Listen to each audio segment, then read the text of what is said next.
صدقے کی فضیلت اور اہمیت کا اندازہ قرآن مجید کی اس آیت سے لگایا جا سکتا ہے۔ بسم اللہ الرحمن الرحیم۔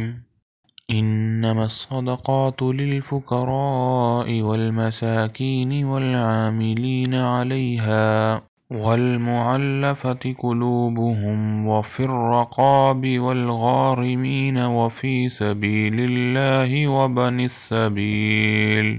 فریضۃ من اللہ واللہ علیم حکیم۔ صدقات تو صرف فقیروں اور مسکینوں کے لیے اور زکوٰۃ جمع کرنے والے عاملوں کے لیے ہیں، اور ان کے لیے جن کے دلوں میں الفت ڈالنی مقصود ہے، اور گردنیں چھڑانے میں اور تاوان بھرنے والوں میں اور اللہ کے راستے میں اور مسافر پر خرچ کرنے کے لیے ہے۔ یہ اللہ کی طرف سے ایک فریضہ ہے، اور اللہ سب کچھ جاننے والا ہے، کمال حکمت والا ہے۔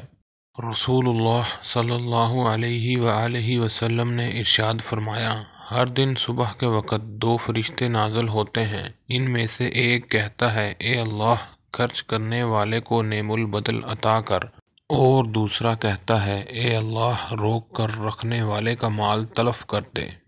صدقہ ادا کرنے کے بے شمار فوائد ہیں، جن میں سے ہم چند کا ذکر کرتے ہیں۔ صدقہ آفت و مصیبت کے لیے ڈھال ہے، عزت و ناموس کی حفاظت کرتا ہے، ہر قسم کی بیماریوں کا شافی علاج، مال میں زیادتی اور برکت، فرشتوں کا مال کی کثرت کے لیے دعاگو ہونا،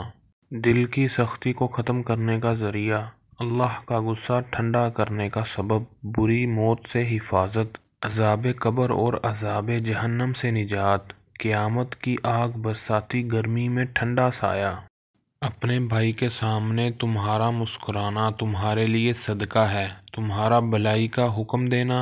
برائی سے روکنا صدقہ ہے، بھٹک جانے والی جگہ میں کسی کو راستہ دکھانا صدقہ ہے، پتھر، کانٹا اور ہڈی کو راستے سے ہٹانا صدقہ ہے، اپنے برتن سے بھائی کے برتن میں پانی ڈالنا تمہارے لیے صدقہ ہے،